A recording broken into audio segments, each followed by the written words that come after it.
আরে চামড়ি বলছি, আসো আসো। কনগ্রাচুলেশনস কোচ ঠাকুরপো। বসো বসো তো বসো। তুমি ঘরের মধ্যে ফুটবল খেলছো নাকি? একটু এই পা সারছি পা। ও আচ্ছা আচ্ছা, তা ভালোই তো ফুটবল খেলা চ্যাম্পিয়ন হয়ে এলে। তবে ভালোই লাগলো। আচ্ছা কচু ঠাকুরপো, আমি যতদূর শুনলাম তোমাদের যে অপোজিট টিমটা ছিল সেটা প্রচুর হার্ডি টিম, তা তুমি কি করে সেখান থেকে চ্যাম্পিয়ন হলে বলো তো?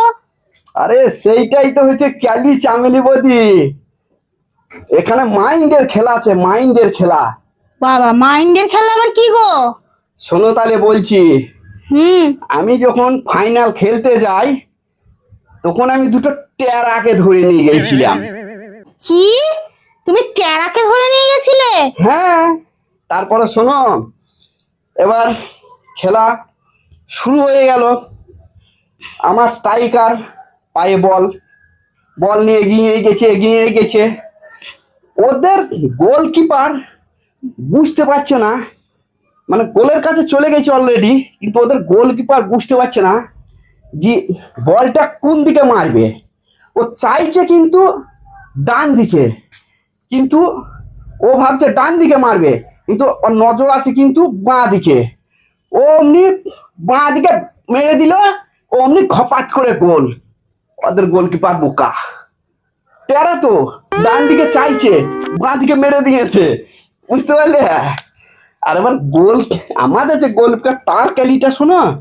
এবার স্ট্রাইকার আসছে আসছে আসছে আস্তে আস্তে গোলের কাছে বল নিয়ে চলে এসছে। এবার গোলে মারবে, ও বুঝতে পারছে না সারা কোন দিকে মারবো। ডান দিক, আবার আমার টেরা, আমার গোলকিপার ও তো টেরা, ও বাঁ দিকে চাইছে না ডান দিকে চাইছে, ও বুঝতে পারছে না। এবার ও কিন্তু চাইছে ডান দিকে, বুঝলে তো? আর অপোজিট টিমের স্ট্রাইকার ভাবছে ও বাঁ দিকে চাইছে, ও মারলো ডান দিকে।